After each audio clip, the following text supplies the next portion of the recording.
Hello there, and welcome back to another video. This is the second episode of the story about how Naruto's life changed after the seal shattered. He's been thrust into Anbu, he's losing track of which half of him is him and which half is his demon, he can't seem to find his way back to Team 7, and he's been having these strange dreams, with a sky ripped apart by a broken moon, a man with a staff, and a version of himself with glowing, nine-tomoe eyes. This story is from Slexinski. Make sure to support him, her. Like and subscribe to show your support. Let's get this party started.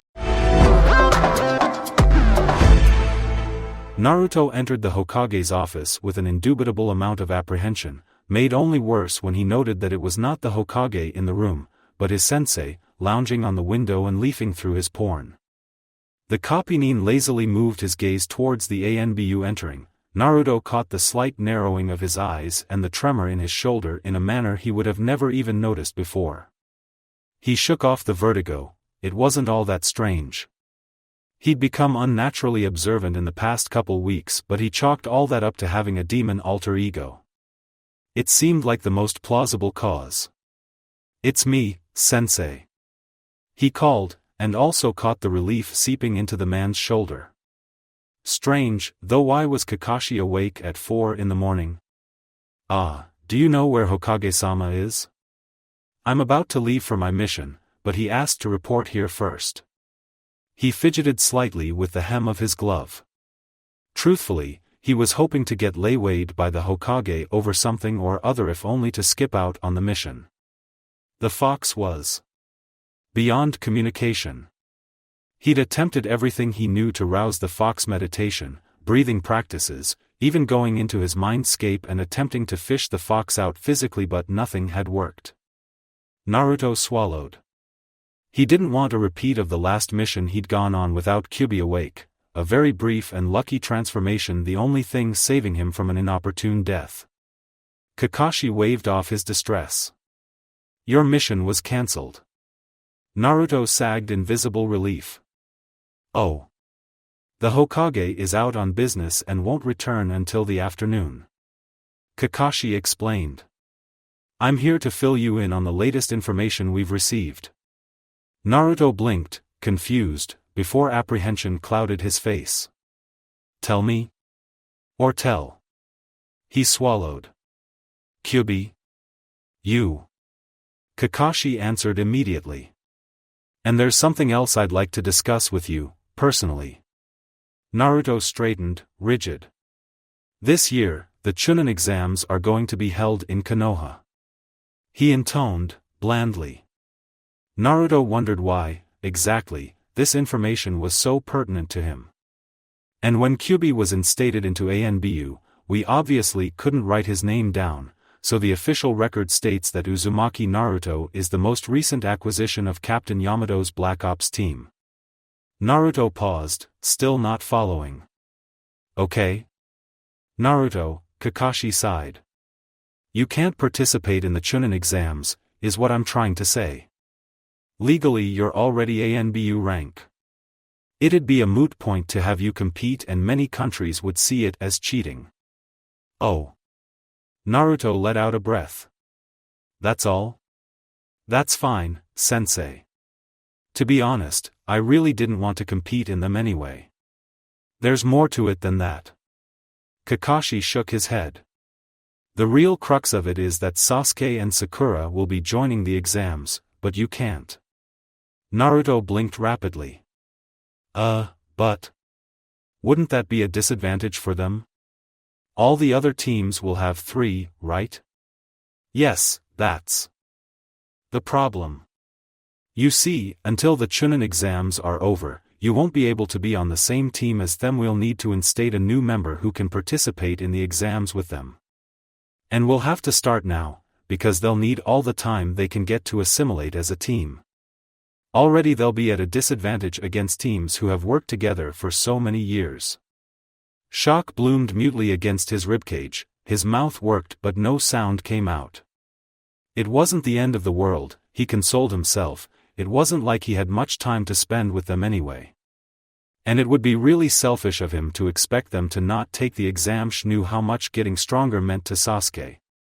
And even though he might act like Sasuke was the most troublesome and tiring person he'd ever met, deep down he knew that Sasuke was the most important person to him. Between him and Sakura, hell, they practically made up all the people he cared about, period. He had a bond with them that he'd never had the chance to form with anyone else, something more than camaraderie, more than friendship. They were, in a lot of ways, the cornerstone of his universe. What he anchored to when he lost sight of himself, which was often these days. To have them taken away. Out of reach once more. They'll get a replacement? He asked faintly. Yes. There's a lone genin who passed in very unconventional ways. Kakashi struggled to hedge around the total shit show that explaining route to Naruto would inevitably be. He'll be joining their team for the time being just until the exams are over. A brief flicker of hope lit. So I'll be able to join them afterwards? Ah. Kakashi hated to ruin the small spark of hope he could see in the blonde. He knew how much Naruto's team meant to him, even when they showed such little affection towards him. He didn't claim to know anything about how deep the bond between Sasuke and Naruto was, though he was aware that it was much deeper than their interactions bellied. And Sakura, although she rarely expressed much maturity, or much interest out of Sasuke, did truly care for the blonde. Had been asking about him a lot, actually, now that Naruto was away so often. There's a good chance you will. Kakashi hedged. What do you mean? The blonde questioned, something like panic coloring his voice. It's not a done deal? If Sasuke and Sakura don't pass, they may be transferred to other teams. Genin teams normally break up after the exams. Advancing to Chunin is based on individual merit, not on teams, so it's not uncommon for one to advance without the others. The remaining genin are then resorted, and tried for the next exam. Naruto digested this seriously, a morose expression on his face as his gaze averted to the ground. And Naruto, Kakashi pressed, austere. You have to consider your own future. Already you've proven to be a capable Anbu team member, but there are many other viable options. You may want to branch out, try new roles, even become captain of your own squad. For a brief moment, he thought on how incredulous it would be to even possibly contemplate usurping Yamato, before Kakashi's words caught up to him. Kyubi? He snorted. And a team? I doubt that. Kyubi isn't the only part of you qualified for Anbu, Naruto. Kakashi implied, seriously. You've grown immensely in these past weeks. Naruto plopped into one of the Hokage's chairs, moping. That's not because of anything I've done. He pointed out. Kakashi moved to lean against the side of the Hokage's desk, smiling slightly at the pouting blonde. You know, Naruto, this eye of mine wasn't always mine. It belonged to a dear friend. Sometimes I wonder if having this is the same as cheating. The Sharingan can copy anything it sees, essentially stealing others' hard work, and to top it all off, it wasn't even mine to begin with. Naruto, having never heard this story, looked up interestedly. Kakashi shook his head with a chuckle. But that's a pointless thought. That's what being a shinobi is all about. We use any method available to advance higher than the rest.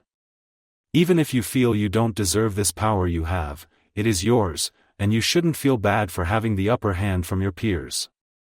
I guess, Naruto muttered, quiet. Think about it, all right? He patted the blonde's shoulder, moving to stand upright. At any rate, you should probably head out, we have a team meeting soon. Naruto eyed the clock on the wall skeptically. It was still hours before Kakashi normally showed up. Really? He deadpanned. And shouldn't you? Well, yes. Kakashi rubbed the back of his head. But I might get lost on the road of life on the way there. And before Naruto could berate him further, he flipped out of the open window. The river roared to life under the red bridge like a jubilant water sprite, occasionally spraying mists of mountain water as it crashed into rocks near the bridge. Naruto thought it all rather picturesque, the glitter of water in the soft morning sunlight, and the gleam of the red bridge, such a lovely, radiant color. Sakura thought the opposite, scowling when the humidity got into her hair and frizzled it up. She frowned thoughtfully at the water below. Last week's inordinate amount of rain was no doubt the cause of this. Thinking on last week's temperamental weather reminded her of how strange the week had been in general. With both Kakashi and Naruto's inconsistent attendance, it felt as if decades had gone since she'd last been to this bridge. Even Sasuke had started to skip meetings, opting to train alone, often leaving Sakura as the lone figure on the bridge. On these occasions Kakashi would finally make his appearance around 11, shake his head at the lack of teammates, and give Sakura a quick hour lesson before whisking away. Which was why, when she made out Naruto's flickering form in the distance, she greeted him with great relief. "Naruto." She smiled, and then, the expression quickly morphed into an irritated frown. "Where have you been?" She shifted her weight impatiently as Naruto only stared dumbly at her. As if he had never seen her before, or something. Or as if he couldn't possibly believe that she was really here, in front of him. Naruto shook himself out of his reverie. You know, I've been busy." He hedged, still caught up in the shock of seeing her once more. She was well. Sakura always looked pretty, her soft pink hair just as picturesque as the rest of the scenery behind her, and a light of gold tucked around the slope of her cheeks, her eyes alight and sparkling. She looked worryless. Like Naruto had been, not even a few months ago. He could clearly remember a time when she symbolized everything he dreamed of in life: recognition of his peers, the ability to protect his friends and her. He wanted to win her. She was the life he could no longer have. "Naruto?" She called again, a little worried. "You're spacing out again." He blinked out of his thoughts. "Sorry, Sakura-chan. I'm just thinking about a lot. I'll say." She put her hands on her waist, canting her hips slightly. She giggled. "It must be very hard for you. Thinking so much." "Thanks, hey." He sputtered, and she laughed harder. She shook her head, her mirth disappearing. "Really though, Naruto, what do you mean busy? Too busy to go to team meetings? You know, with you and Kakashi-sensei regularly missing them, Sasuke-kun usually stays home and trains alone." An uncomfortable guilt bloomed in his stomach. "Sakura-chan." He started, hesitantly. "I know. I'm really sorry. And, actually, I kind of have to tell you, the dobe is back, I see." Sasuke noted, dry, the clattering of his sandals against the wood marking his entrance. "Sasuke." Naruto acknowledged, too tired to bother with their usual banter. His heart wasn't in it, not today. "Naruto." He frowned. Naruto wondered if he even noticed the lack of rivalry between the two. Probably not. Naruto turned back to Sakura, even more disheartened than he had been before. He watched the tilt of her head mournfully, the slow slide of her hair as it fell from behind her ears. Everything in him wanted to stay. He opened his mouth, defeated, but once again he was interrupted. "Oh. All the ducklings are here today." Kakashi smiled, strolling out of a cloud of smoke. The three genin item varying expressions of disbelief, one with vague annoyance, one with unveiled annoyance, and one with exasperation for once more being interrupted. Naruto took a closer inspection of his sensei, noting that his usual garish orange book had been replaced with a mission scroll. The jounin tapped it on Naruto's head, before handing it to him. "Guess it wasn't cancelled after all, huh?" He smiled, wry. Naruto sighed, returning smile equally as sardonic. "Guess so." He readied his resolve, and walked away from them. He could hear the confusion behind him, could almost imagine the scene in his head, Sakura's expression clouding, a scowl marring Sasuke's features, brows crowded angrily. Why does Naruto get all these missions? Sakura pouted, as he made it back onto solid ground. Aren't we a team? The word team hit him like a blow to the heart. As he rounded the corner, he could vaguely hear the beginning of Kakashi's speech. Well, that's what I've come to talk to you about. This time when Kyuubi leapt into his skin, the change was only met with relief. Naruto thought the new Team 7 didn't look nearly as good as it had when he had been on the team. Granted, he certainly made for a biased source. The dynamic did not appear to have changed much at all without his presence. Sasuke still looked broody and angry, Sakura remained a constant jovial presence, Kakashi was still late, and Sai was just unnerving. Naruto had to avert his eyes as they crossed paths on the street, wishing fervently for Kyuubi to take over, if only for the slight reprieve it would give him. The confrontation was inevitable, all Naruto could do was avert his eyes and attempt to sink into the ground. Senpai, Tawa greeted with an amiable two-fingered salute, respectful.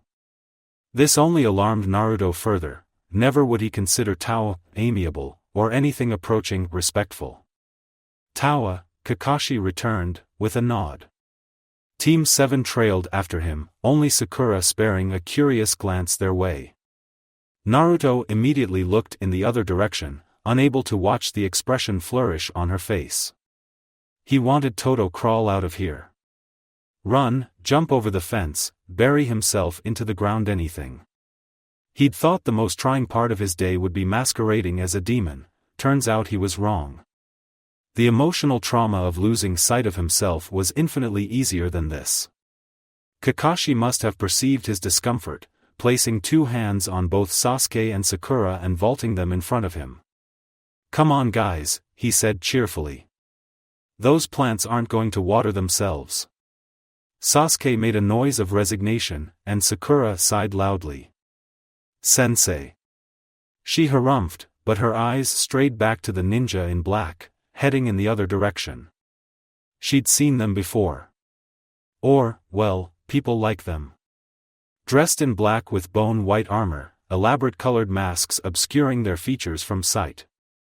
Though rationally she knew they were just like her, ninja, people, human, she couldn't logically process this.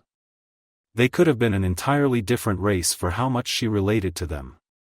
One with a tall, graceful countenance peered over the fringe of her glossy purple hair. Sakura startled, caught in the act. They looked intimidating. She turned away, shivering involuntarily. "Do you know them, sensei?" Naruto could make out Kakashi's distant, vague reply. "Ah, well, sort of." Koga shook his head, straightening and continuing forward with a renewed purpose. "I don't trust them," he hissed. "Ne." Yuga scoffed. "They're disbanded," she intoned, flat. "Don't get so worked up over it, rookie."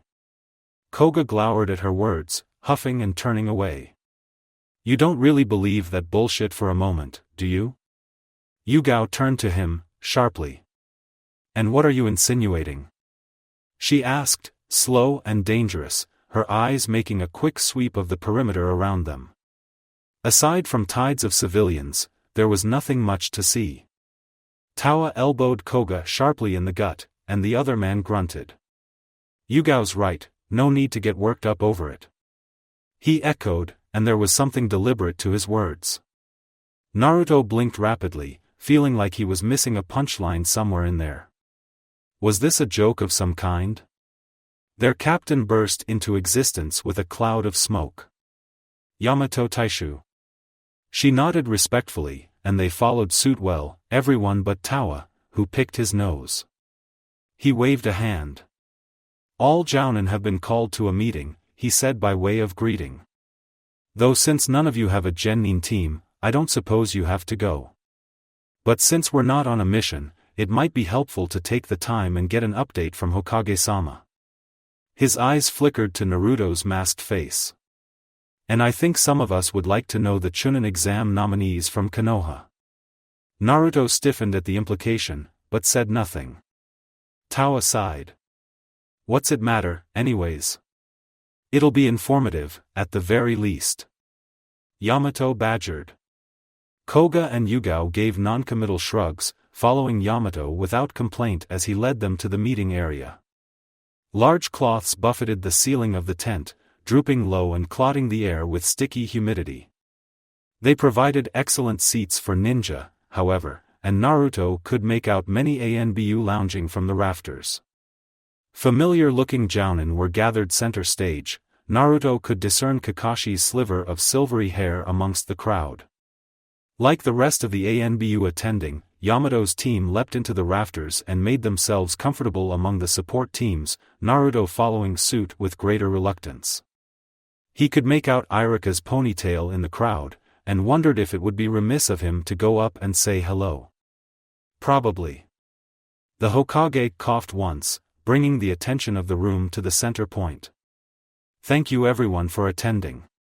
He greeted loudly, effectively cowing everyone into silence. "First we'll hear from those who are watching over the new Genin." Kakashi, Sarutobi Asuma, and Yuhi Kurenai stepped forward. Sandame nodded. Kakashi, Asuma, Kurenai. "Well? Are there any Genin you'd like to nominate for the exams?" Team 7, Uchiha Sasuke, Sai, and Hirono Sakura, Iruka sputtered the loudest, and torrent of confused murmurs besieged the crowd. "Under the name of Hitaki Kakashi, I nominate them to take the Chunin selection exam." Many were almost pleased by the missing name in Kakashi's infamous Team 7. Naruto couldn't help the disappointment he felt when he heard the positive murmuring of his absence. Team 8, Inazuka Kiba, Hyuga Hinata, and Aburame Shino. Under the name of Yuhi Kurenai, the same as to my left. The Genjutsu mistress inclined her head. Team 10, Yamanaka Ino, Akimichi Chuji, and Nara Shikamaru, under the name of Sarutobi Asuma, the same as to my left. "All of them," muttered the Hokage, so soft it seemed only Naruto could hear him. "How rare." Iruka pushed to the forefront. "Hold on a second," he cried, and Naruto felt his heart leap to his throat. "Hokage, please let me have a word." "What is it, Iruka?" The Hokage asked calmly, turning toward him. "I might be speaking out of line," he began quietly, shaking a bit. "But most of those 9 were students of mine at the academy. Of course, they are all very talented, but it's too early to take the exam." He averted his eyes. Naruto felt himself freeze. "They need more experience. I can't understand their teacher's reasoning." Naruto clenched his hands into the rough canopy beneath him. He felt Yuga and Yamato train their eyes onto him, and he bowed his head. Iruka's heart was in the right place, but it was a moot point now. He only hoped Kakashi wouldn't say anything to his former teacher. "I became Chunin when I was 6 years younger than Naruto," Kakashi reminded suavely. "Naruto is different than you," Iruka shouted back. "Am I?" Naruto mused softly to himself. Already was he an Anbu, whether it was him or Kyubi, to the public, it was the same. They were the same. He was just as much of a killer as the fox who stole his body. His eyes slid shut. Unnoticed by the blonde, one of his fellow Anbu caught the motion, hair sliding over his face to obscure his eyes, the distressing grip of his shaking hands in the canopy. This was stupid, he thought miserably. He was stupid. Thinking on how much easier his life would have been if the seal had never broken was stupid.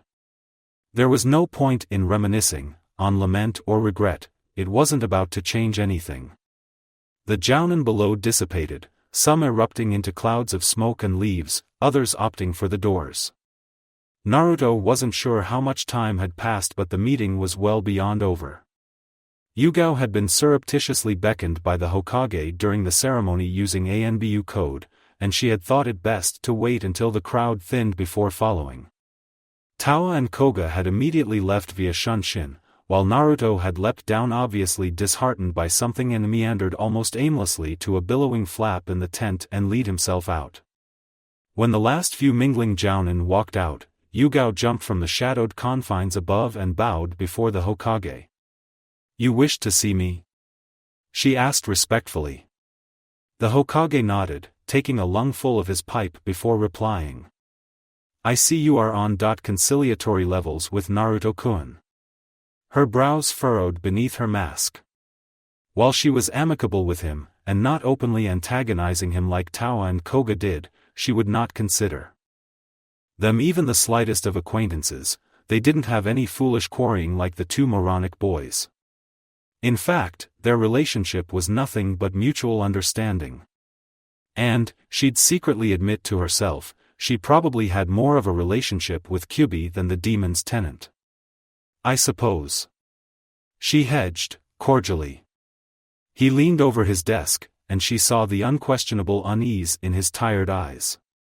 "He's having a lot of trouble in coping between his normal life and his Anbu life, according to my reports." Yuga didn't have to guess to know who reported daily to him. "And I know there aren't many people he opens up to." Unbeknown to the female Black Ops, Sarutobi's worry regarding Irika's brash words, whether unknowingly or not, and Naruto's reaction to them was near palpable. And even fewer with his new circumstances, let alone the fact that he's a Jinchuriki at all. Kakashi, I'm certain, is one of them. However, as you well know, he's quite busy with his own Genin team. And while Naruto has many friends his age, none of them are aware of Kyubi, or of his status as a Black Ops, and I doubt he's inclined to tell the man he's been steering farther away from them as of late. Yuga nodded slightly, wondering when it would get to the part of the conversation relevant to her. "So, I'm imploring you to become acquainted with him, at least for the next 2 days." The Sandame finished. Yuzuki blinked, twice, and then wondered if she heard right. As if catching her sudden stiff and surprised facial expression, his eyes softened. "He needs a friend, Yuga." Sadly, there wasn't much she could say to that. She bowed wordlessly, and saw herself out. "Of course, Hokage-sama." The trepidation she felt was well worth it to see the relief seep into the tired lines around the Hokage's eyes. Yuga fluffed her hair as she stepped out from the tent. Her blonde teammate and partial demon god plodded along sullenly a few paces in front of her. She could relate to his situation. She started Anbu young as well and knew the strain that pressed against his sanity right now, how it twisted and warped his morals into something he couldn't relate to anymore. Naruto was young, but he presumably had his own set of morals. On more than one occasion in reports, she had read that never breaking promises and protecting his important people were traits he valued greatly. Anbu could easily break both of them, and she would be quite surprised if the job hadn't already. But, she had never been a Jinchuriki.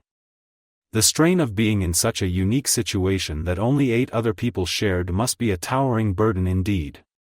One she couldn't comprehend. The thought tugged furiously at her heartstrings, and she quickened her pace to approach the boy. "Naruto," she called softly. And behind the shifting mask she could see a relentless blue, the sky flickering behind the porcelain with the refracting light, and Yuga could clearly remember the same eyes on a young child as she crouched in the trees, miffed that once more she was made to look after Konoha's resident Jinchuriki, her equally annoyed teammates playing cards on the academy rooftop. Mika smoothed out battered playing cards onto the coarse cement of the roof, one leg dangling as Ryo cried aloud, floored at the royal flush. Beneath them, a young child with round fingers and defeated, limp, lemon-colored hair swung desolately beneath the tree Yuga crouched upon. While she certainly wasn't enthralled with this particular duty, one which most Black Ops under the Sandame's regime were painfully familiar with, she took it seriously, smoothing out orchid-tinted hair and eyes moving in time with the distant swish of the wooden plank, as the boy sullenly kicked his foot into the terse dirt. This was Uzumaki Naruto, she was aware. He was small, malnourished on an explicit diet of ramen, with eyes of defiance and fiery brimstone, but they were embittered as he watched the other academy students. They played unawares some paces away, tackling each other into the grass and shrieking in laughter. Above him, shrouded in the shadows of the tree's canopy, Yuga only sighed. The end of the day found the Anbu in the shadows of the building, Yuga in particular slouched against the wall, head bent beneath her knees until wisps of plum-colored hair swathed her sandaled feet. Mika was stubbornly looking away from his defeated teammate, eyes peering into the distance, only wavering onto their young, unknowing charge for mere moments before he brought his gaze away. Like many of the Black Ops who were assigned this task, the thought that Konoha wasn't as innocent as he'd like was restless and uneasy against his braved, battle-worn heart. Ryo tucked the cards into his breast pocket, watching the boy as well with a stony, impassive face. This was nothing but a peeling shred against the tough, outer shell that the young, newly minted Anbu were yet to understand. The many secrets of Konoha that the Sandaime bore with heavy, weighted shoulders, ones that they would soon be tested against and ones that could perhaps waver their confidence, composure lost completely in the steadfast threads of Danzu's manipulations, between Hamura and Koharu's Machiavelli principles and the Sandaime's weather-worn face.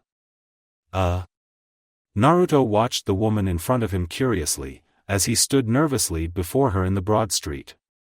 The Jounin had departed long ago, leaving nothing but a faint wind, too far to leave anything more than a whisper to clear the heady silence. The woman shook her head, hair amaranthine at the edges, like orchids blossoming in the sunshine. "Sorry, I got lost in thought." She stood stiffly then, unsure what to say to the young, malleable child in front of her. "Listen, Naruto-kun, I know what you witnessed back there was probably a lot to take in, and hard to hear." "A little bit, yeah," he confessed sullenly, suddenly keenly gracious for the mask adorning his face. A bit unsure how to continue on, she fiddled with her hands, a horridly implacable habit she'd taken on some years ago, though she had never once used it in her many years of combat. Facing down a distraught young preteen seemed to make her lose her countenance completely. "But your academy teacher is only saying that because he loves you, and obviously cares enough about your welfare to go against the Hokage, and your Jounin sensei. It doesn't mean that he thinks any less of you, or that he will, once he realizes your rank." Now at this, the young genin turned Anbu flinched back, as if recoiling from a physical hit. "It only serves as an undeniable testimony to his love for you." Her eyes softened when she realized that this was probably affecting the boy much more than he'd show. It scared her, a bit, to know that she could hold so much power over him with but simple, little words. "I don't think he'd think of you any less for being a Black Ops. In fact, I think he'd probably be proud of you. But, I didn't do anything to deserve it. That's the way of the shinobi," Yuga retorted without missing a beat. She'd think that he'd realize this fact by noting the borrowed Uchiha eye that his sensei carried under his mask. She bit back whatever she wanted to say, opting to stand anxiously, conscious of the tense silence that spread over them. He was her colleague, perhaps not by choice, and she was his teammate, who surely hadn't the same relationship with him as his old ones. And the young, plum-haired woman was certain not known for her tact. "You look hungry," she observed. Whether this was simply a mild guess or an accurate prediction was lost in translation. Come on." With lithe, long legs she strode ahead of him, almost cat-like as the smooth, honed contours of her body shifted as easily as the shadows against the pavement. "Ichiraku's this way." She beckoned him over behind her shoulder. He followed, a bit confused, but suddenly besieged with a strange warmth. Yuga was nice. She wasn't precisely the easiest to talk to, but her tactless, brutal honesty was rather refreshing compared to the sweetened words he'd heard for most of his life when speaking to genial people like the Sandaime or Captain Yamato, who usually tried to placate him by using large, endearing words to describe a not-so-endearing reality. Instead, she'd tell it to him as straight as it was, sun setting to the west, rising in the east. "She doesn't like you," the woman inputted bluntly, picking at her ramen with such an innate delicacy that the noodles seemed elegant in return. She'd asked on his teammates and he'd responded truthfully. Sasuke was a bastard and Sakura was the most beautiful, amazing girl in the world. And honestly, she sounds like a rather shallow girl, who shouldn't be a kunoichi at all. Sakura-chan's not that bad. Naruto defended lamely in the face of his wayward teammate. I mean, she sure does like Sasuke, and sometimes that's all she really sees, but she's a good person, really. Really? Yuga echoed flatly, not believing this in the slightest. Really? Naruto persisted. And I mean, I don't like Sasuke team very much, but... The boy trailed off, and behind ocean eyes was a fractured face, Sharingan wide open like black fish in a crimson pond. My body just moved on its own, idiot, a shallow ocean of russet pooling at his feet and needles in his back. He's alright. The boy shrugged, finishing his trail of thought without an inkling to what he saw behind his iris. Yuga only cleverly held her tongue, watching his distinctly shaking hands from the corner of her eye. Teammates grow on you. She decided upon, as he nodded. My team, I suppose I didn't like them much either. One was rather annoying, the other was too quiet. That's usually how genin teams are. You don't like them much. You and Yamato Taishu and Tao and Koga never talk about your genin teams. Naruto surmised, with a sudden clarity on how little he knew about his new team. The woman made a small noise in the back of her throat, as if she was considering the ways to avoid the subject. By the time you're our age, you won't want to reminiscence about it very much. Oh. Even without much for thoughtfulness and perceptive judgment of social cues, Naruto was aware that he had stumbled upon a topic which Yuga didn't want to discuss. He flushed in embarrassment. Anyway, she swiveled in her chair, to stand up and pull her hair out of her face. She had taken off her mask to place it at her hip, and he was struck with how human she looked without the demonic-looking white skin over face. Ramen leaves a bad taste in my mouth, and I have some oolong tea that I think you'd enjoy. Tea. The blonde repeated with a scrunch of his nose. Ew. You should learn to like it. She warned with a bit of mirth. It shows elegance. It's bitter and tastes like dirt. She rolled her eyes at his hasty retaliation, opting to instead stride in front of him and lead the way to her apartment. Once there, he seemed to flounder a bit in her entrance hallway, as if unable to comprehend that there was actually a person behind the mask. She wasn't entirely surprised, he'd never seen her without the cat over her face, and Anbu hardly appeared human with the mask on. Of course, Naruto always seemed to convey this sort of helpless humility to him, even with the blank sheen of porcelain covering the awareness of his eyes. But perhaps that was simply because he was young, and emotions were just as easily identified in one slender, mobile shoulder as they were in the distinct crease of an eyebrow. While he peered curiously at pictures of her in Hay-8, guffawing at the fact she even had a boyfriend, she slipped a bit of sugar into his tea and stirred it in until it swirled to the same shade as hers. It's good, isn't it? She smiled with amusement, as he slurped his cup down and demanded more. It sure doesn't taste like the tea Irika-sensei used to make me drink. He confessed with some amount of surprise. Irika probably didn't dump half a sugar bowl into it. It's really good, better than milk, even. You should keep drinking that anyway, though. She reminded cautiously. Your bones are still growing, you know. I know. Naruto rolled his eyes, supposing he should be more annoyed at her mother-henning than he really was, perhaps because no one had ever really pattered about, worrying at him, and it was a pleasing sensation. Can I have more, you think? He asked hopefully, as she only grinned wryly at him as she poured more tea for him this time, distinctly lacking any other additives. A moment later, that's disgusting. Kyubi smirked as he cleaned his blade.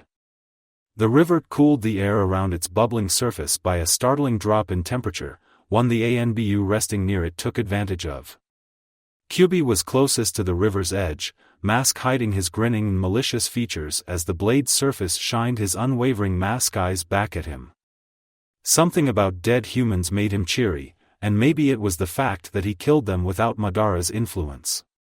The female was keeping her distance, no doubt the cause of this was due to her newfound relationship with Naruto. Kyubi snorted. Humans were deceitful above all else. Such brash creatures. He'd never understood their need for compassion or companionship. One of them would die in the long run, anyway. At least her presence was tolerable, unlike the bumbling male idiots that he sadly shared the team with. Koga was laying spread eagle against the river bank, farther down where rocks didn't cliff the river's edge with jagged stone, but where it was mossy and soft and damp. He was near comical, sighing graciously for the sharp relief from the besotted, thick heat. Tawa had, at first, reluctantly dipped his feet in. This action was followed immediately by his entire body going face first into the icy water. Yamato was out scanning the perimeter, which left Yuga to stand in charge. Said purple-haired female looked as immaculate as ever, even when washed with heavy waves of moisture and burning heat. The team had been out for a full week on a mission almost inside the borders of AIM.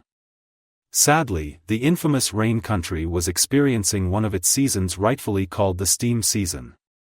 The others were, in chronological order, the rain season, the rain season, and the rain season. When Yamato finally dropped from the dense canopy of leaves towering far above their heads, the entire team shared a feeling of alleviation in unison.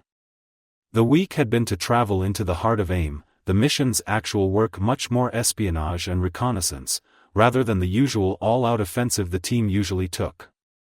Yamato had suggested that this hadn't always been the case, and the team's paradigm had shifted drastically with the assimilation of Kyubi onto the team, and finally, after many days of simply sitting around in the sticky heat that clung like cobwebs, they were finally heading home. Let it not be said that Kyubi did not get his fair share of entertainment. His chance for bloodshed came eventually, and he merrily stole the kills from his all-too-willing Anbu teammates. He would have even gone on for more, had Yamato not stopped him. That was quick. Koga appraised, although quick was relative. Probably because Hokage-sama wants to have as many Anbu as he can back home. Tawa remarked as they began their journey, grabbing a branch and flipping himself over. Yamato nodded, but said nothing. I don't get it. Tawa sighed, taking this as a sign to continue. It sounds a lot like little shrimps going from being stupid to slightly less stupid. I remember when I was a genin, I can't believe how dumb I was. Chunin was no better. Koga chortled, ribbing him lightly. The two of them descended into stifled laughter. Undoubtedly there was a joke in there somewhere. It's a smart move on the Hokage's part. Yuga sniped icily. Yes. The Chunin exams means many foreign diplomats and shinobi will be entering Konoha's borders. This is one of the few times Konoha experiences such large influx in visitors. Anbu should be near the village at all times, not only to keep the peace but also in the case of emergencies.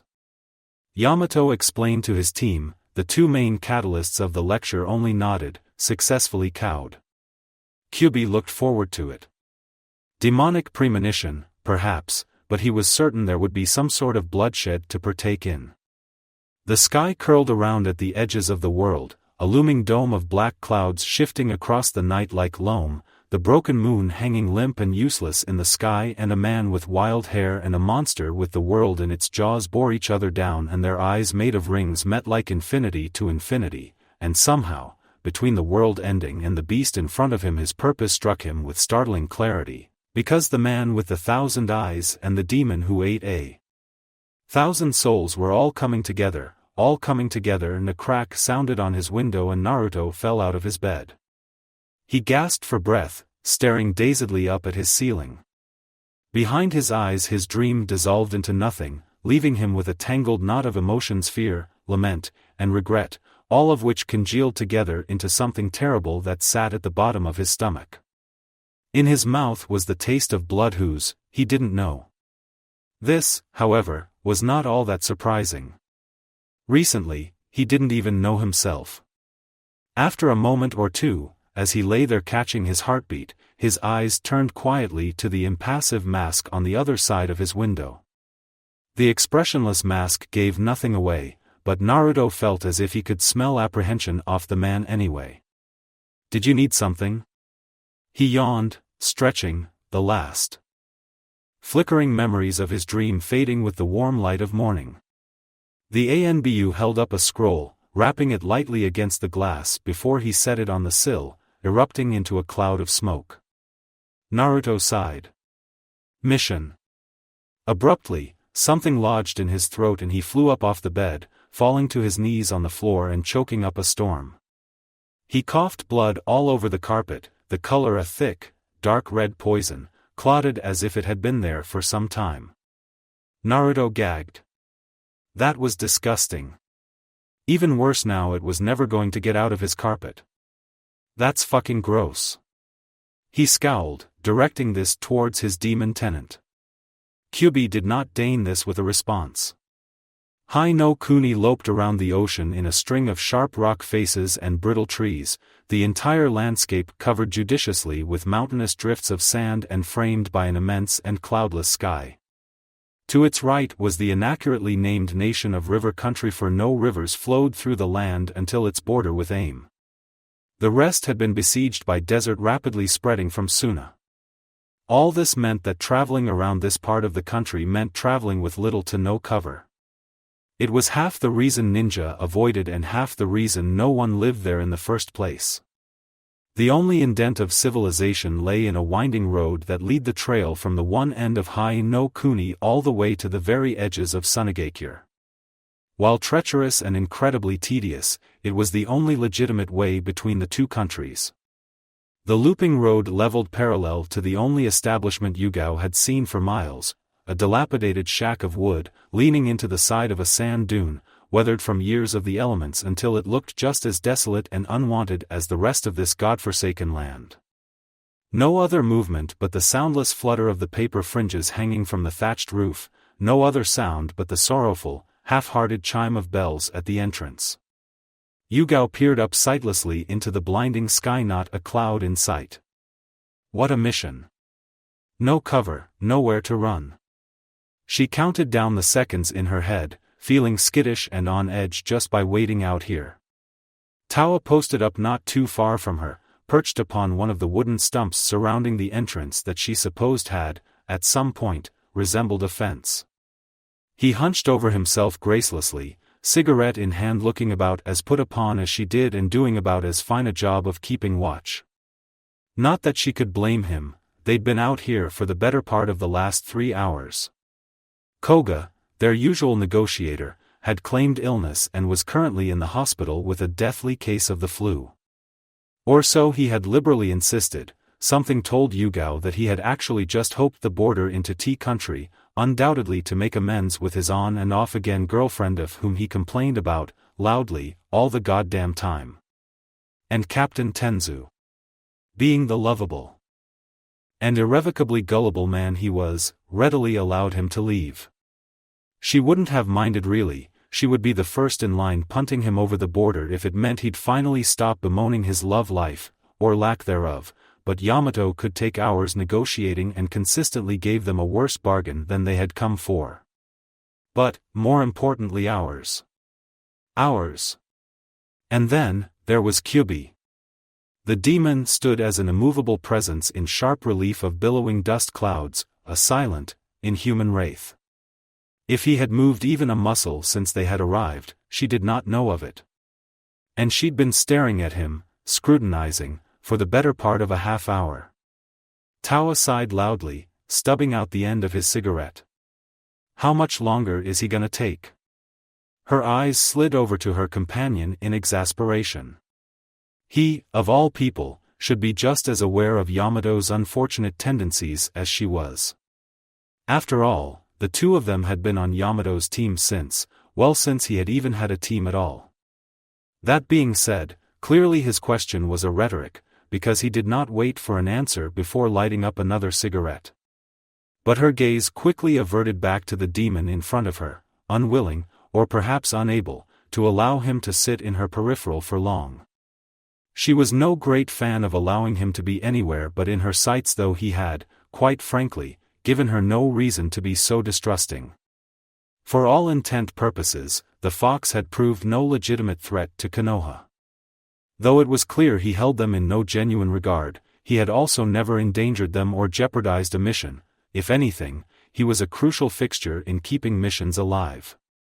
That the demon tolerated them at all was disconcerting, that he could even come this close to deferential even more so.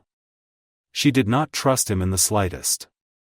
But that being said, it was quite clear that whatever machinations the demon undoubtedly had for the future, the destruction of Konoha was not part of them. Or at least, not any time soon. She wondered what he could be thinking, when he stood so still in the distance like that, when he fixated his inhuman eyes upon the moon, with such tangible longing. Or when he turned over his hands, as if contemplating the lines of his palms. Yuga shivered. Sometimes, even he could appear human. The desert stilled again, the shifting wall of dust in the distance providing soundless movement. Yugao's thoughts strayed to home, as she wondered on Hay 8, she didn't envy him, chaperoning little Genin and having to begrudgingly rescue them when they lethally endangered themselves, which, considering they were Genin, would probably be fairly often. She envied herself even less, standing on guard en route back to Konoha, in the same position she had been for the last 3 hours, with only Tawa, Yamato, and a demon god for company. She sighed, scuffing her feet. Certainly neither were favorable positions, and invariably the moment Team Shiroi stepped back into Konoha they'd be assigned a position not unlike Hi-8's. Alas, this was the life of Anbu during Chunin exams. How unfortunate. In a brief, startling motion, Kyubi's head whipped to the side. It startled her out of her reverie, and her attention snapped to where his gaze fixated. She squinted into the tumbling dust and sand, nothing. Nothing but an impenetrable wall of sand clouds and the muted whispers of dust against dust. She grunted. Yamato sure knew how to pick a rendezvous spot. No cover, no visibility, and nothing to hear unless you happen to have demonic senses. After a moment of deliberation, Yuga walked towards the demon, conscious to make her movements as obvious as possible. The last thing she wanted was to be accidentally gutted like a fish for sneaking up on him. But aside from the narrow slide of his eyes, he gave no indication that he was going to slide a knife into her stomach. His attention remained on some indeterminable point on the horizon, everything in him diverted onto something she couldn't see. She turned to him, puzzled. "How can you hear anything over the dust?" "I can't," came his enigmatic, toneless response. She frowned, wishing she could see some kind of emotion behind his mask, if only to get a read on what he was thinking. "Then, how do you know something's out there?" He made no move to answer, only staring pensively into the ether. When it became clear he would give no response, she returned her own gaze to the horizon line. Diffused whirls of dust clouded the sky like smoke. The pattern was strangely mesmerizing. Finally, after perhaps an eternity or two had drifted by, he replied at length, "I can sense it." Yuga tilted her head. "Sense what? Chakra?" No, she would have noticed too. Perhaps he could focus his chakra to the earth, like the Iwanin could. But in a desert, with constant shifting layers of earth, that was probably near impossible. He turned abruptly on his heel, waltzing into the hut and ignoring Tawa's squawk of protest. He did, however, spare the moment to topple Tawa into the sand when the Anbu moved to stop him. "What's his problem?" Tawa glowered crossly. Yuga only shrugged. "How would I know?" "Whatever it is," he began tempestuously. "He doesn't have to be such an ass about it." Yuga paid him no mind, attempting to listen in on the conversation inside.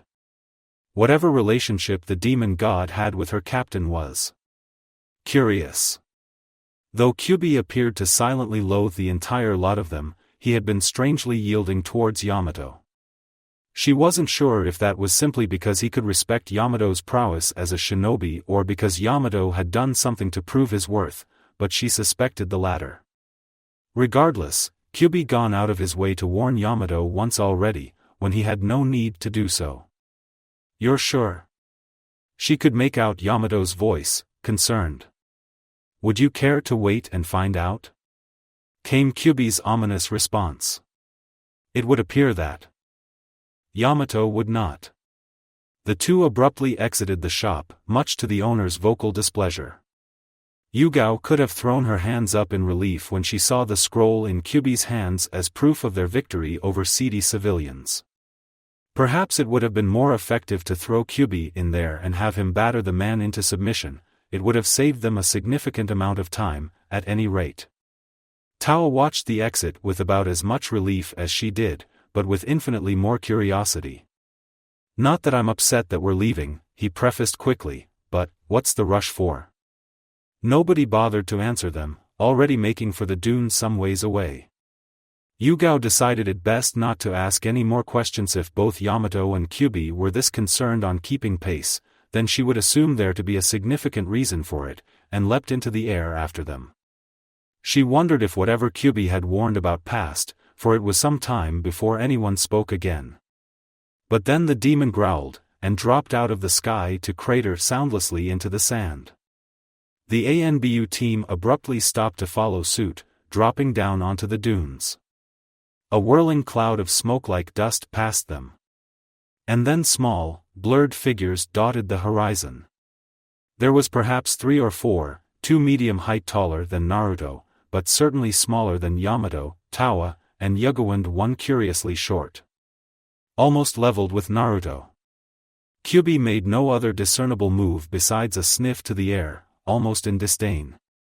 It was hard to make them out, as their small wraith-like forms were continuously buffeted out of sight by large columns of dust, but they appeared to be heading their way. As they began to walk closer, dark lines wavering in the movement of the dust, Yuga raised her katana dangerously. "This is what I had hoped to avoid." Kyubi sighed, sounding more put upon than she'd ever heard him. Upon closer look, the figures were revealed to be Suna Shinobi. Probably from their height and the looks of the 4-man team they were a genin team. Yuga's sword faltered in its position. Kyubi's impassive form gave no indication that he had lowered his garter, if he had any at all. Yamato studied them closely, before murmuring, "The Kazekage's children." Yuga blinked at him, before looking back to the children in front of them, none of which even looked remotely related. One was blonde, with a sour and contrary look on her pinched face, the other was a brunette under his dark cap, and had a look as if he had just seen 2 slugs having sex, with green spreading on his face. The last was emotionless, his hollow green eyes contrasting violently with his fiery red hair.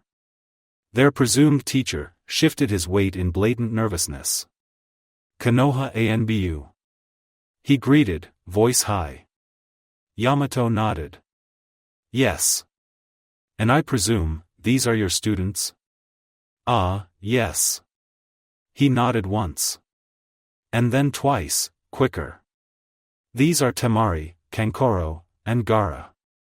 We're on our way to the Chunin exams." Yamato blinked owlishly at them, his mask tilting. "Now, these 2 I am familiar with. A diplomatic mission to Suna, Temari and Kankoro? The Kazekage's children?" He peered over to the redhead, who, if possible, looked even more blank. "And this is the Kazekage's 3rd son." The Suna Jounin coughed nondescriptly. Yamato's brows were raised, but he made no comment. As the captain had easily shifted into his diplomatic persona, he hadn't noticed the flicker of the redhead's eyes, as he met Kyubi's. The boy's shoulders tensed, and he quickly looked away, stone-faced and intense-eyed, a look of confusion passing through the green irises, accompanied by fear. Kyubi only smirked, stuffing his hands into his pockets. None of the party had noticed the display. "Where's the rest of the Kazekage's entourage?" Yamato asked benignly, and though his pleasant voice gave nothing away, Yuga could hear the steel beneath it. The Jounin stiffened, before looking around. "We had to make a slight detour." His voice was carefully flat, but the blonde girl's quick glance to her youngest brother was all the information Yamato needed. "I'd assume they were nearing Konoha's borders by now." Yamato took that as the needed answer, ushering the rest of the team for their takeoff. Ah. Well, I bid you safe travels, and hope to see you soon. The Konoha Anbu waved their leave, before disappearing into the dust without so much as a forgotten footprint left in the sand. When they reached Konoha's gates 6 hours and many miles later, the entire team was out of breath. Konoha's crisp spring air was a welcomed relief from the dry and dense desert heat that seemed to weigh upon them. Yuga shook her hair out daintily, the layers falling smoothly into shiny tresses, as she swiftly walked in front of the group. Yamato veered off to the left immediately, nodding to the odd Chunin guards. You'd think, after months of Anbu going in and out, they'd be used to this, or perhaps they were simply mystified by Yuga and her pretty hair, as he passed. Tawa only grunted, much too tired for his typical unprofessional antics. Kyubi, however, had turned in the other direction, near the steps that lead into the city, and not too far from the lining of trees. See, that's an Anbu team. Kakashi was lecturing. After passing the Chunin exams, which I'm certain you'll all do fine in, Kyubi caught a quick glance at Sakura's face, which seemed to lose its pallor. You go on to the Jounin exams, or you can immediately take your Anbu exams. Anbu is a much more demanding class of shinobi, and are considered the true protectors of their villages, generally taking on the hardest of missions. Kyubi didn't bother to wait around and hear the rest of Kakashi's lecture on the importance of the Chunin exams, an event that the Jounin was obviously doing to placate the pink-haired girl's nerves and strengthen her resolve, which was clearly backfiring. Gand sped up to catch up to his team some paces in front of him, until he was close enough that they all walked side by side. You may want to report to your Hokage, he drawled. About those Sunanin. Tawa snorted. Oh. And not about how you scared off one of our only contacts in river country, which Hokage-sama specifically asked you not to do. Why do you say that? Tenzu cut him off briskly, looking genuinely interested in Kyubi's advice. It's a bit strange, don't you think? That little red-headed boy, you didn't know he was the Kazekage's son? Isn't it strange to shield one child but not the rest from the public eye? Kyubi mused aloud, ambiguous as always. Before Yamato could ask any more, Kyubi made a sharp and abrupt left turn into the heart of the city, and was immediately overtaken by the crowds of bustling people. Naruto pulled the mask out of his face and shook out his hair, which was still dusty from Kyubi's earlier mission in river country. While Yamato had took his sweet time bartering with the seedy shopkeeper, Kyubi had given him a crash course on the 8 other tailed beasts. And though Naruto had been aware that Kyubi couldn't be the only one, he'd never really understood much about them outside of the abstract. Kyubi's motives in this lecture became clear after their encounter with the one-tailed Jinchuriki, an eerily quiet boy with an even stranger lack of expression. But perhaps what had struck Naruto most about the entire conversation was how Kyubi addressed himself, in relation to the other demons. It was almost as if he considered them a part of him. Naruto shook his head, deciding he'd leave that headache for another day, and followed his nose to a familiar bridge. Sasuke had the smell of the outdoors, of a man who spent most of his life in the training grounds. Sakura smelt the opposite, surrounded in the flutter of soft smells, flowers, honey, and food. Sai was peculiarly blank, his smell almost sterile, some sort of common perfunctory soap. And the last one, Kakashi, well, he must have spent a long time watching Sakura and Sasuke in that tree. He was beginning to smell like oak. Naruto plodded silently, being sure that he was out of sight, practicing navigating through forestry with only his nose. Suddenly, he walked past a flowered bush, the repugnant scent sending him into a spiraling descent of wheezes and coughs, nearly hacking up his entire lunch in his futile attempt to choke the stink out of his system. Sakura whirled around, and would have easily saw him, had he not hidden in a tree much faster than he could have ever moved before. Sasuke turned around immediately after, certainly not going to be bested by Sakura of all people, and his dark eyes swept the tree line as he scowled.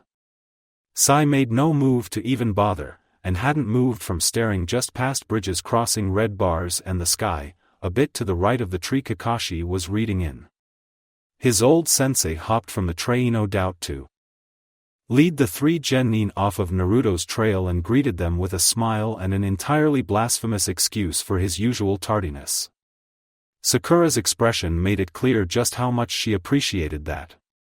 Naruto was briefly entertaining the idea of walking over there, when Kyuubi abruptly slid into his skin, jostling Naruto out of control. Naruto wondered why he was so surprised by this. After all, it would be remiss of him to renege on a deal that he had agreed to, but the thought reminded him of how little Kyuubi had been taking advantage of it. For the most part, the demon slept and allowed Naruto free rein for most of the day, and aside from missions, or when Naruto was asleep, didn't come out at all. The thought surprised him as much as it worried him. Kyuubi deftly maneuvered around fences and crowds, Anbu mask making everyone give him a wide, respectful berth. Naruto noticed that Kyuubi seemed to be following some sort of trail, and took note to sense the smells the next time Kyuubi breathed. Whatever the demon god was following, it smelt familiar. It reminded him of his strange dreams. He stopped suddenly, and Naruto jolted when he realized that there was the same guy from their Anbu mission dangling Konohamaru like some sort of prey. He would have wrestled the demon for control if only to save Konohamaru, before Kyuubi ultimately did it for him. Leave. Kyuubi snapped coldly, and the blonde and the boy looked successfully cowed, dropping the Hokage's grandson in a hurry and hustling backwards. The young boy scampered off, too scared to even thank him. Kyuubi immediately looked into the tree, where Gaara's light eyes stared back at him, unblinking and impassive. He also took note of the Uchiha, shrouded in the canopy of leaves. Whatever meeting Kakashi had held was obviously short. He probably just gave them the Chunin exam forms and left wordlessly, knowing Kakashi. But Naruto was more concerned by whatever Kyuubi was planning. Shikaku, the demon god near purred, as if somehow allured. In his mind's eye a demon grew out of the ground. Raging in the sky, its one eye gleaming with thousands of rings and its tail spread round and ripping the world apart at its seams. Naruto cleared his head of the strange, flickering images. The boy stiffened, and a look of confusion filtered past his face, before the impassivity obscured it once more. No. His voice was distant, trance-like, as if he truly wasn't denying it at all. Kyuubi turned to the Uchiha, amusement heavy in his voice. And the Uchiha, do you think you're sly, listening in? Kyuubi seemed to ponder the young boy for a moment, as the young Uchiha clenched his jaw, looking away, dark hair covering his eyes in inky shadows. Perhaps some other time. The Demon King was muttering. In the future, yes. He tooted before shaking his head. But certainly not now. And then, louder. I suggest you leave, don't you have somewhere to be? The Uchiha scowled. But knew better than to back talk to an Anbu. Kyuubi turned back to Gaara, who stared back. Eventually, the redhead averted his gaze, and Kyuubi smirked triumphantly. No, you're not Shikaku. He tapped his chin thoughtfully, a very human movement that wasn't lost upon Naruto. You're just a human. Gaara seemed even more puzzled, if not downright confused. Kyuubi turned away. But not for very long. Naruto's lashes fluttered open, blue iris brighter than the sky in winter and shining like refracted sunlight. His gaze trailed to the moon, where it rested longingly for some time, the blonde's unwavering, unblinking stare disturbing and hypnotic. Finally, he pulled himself out, the eyes reverting to normal and Naruto blinking quickly, taken aback by the trance that had come over him.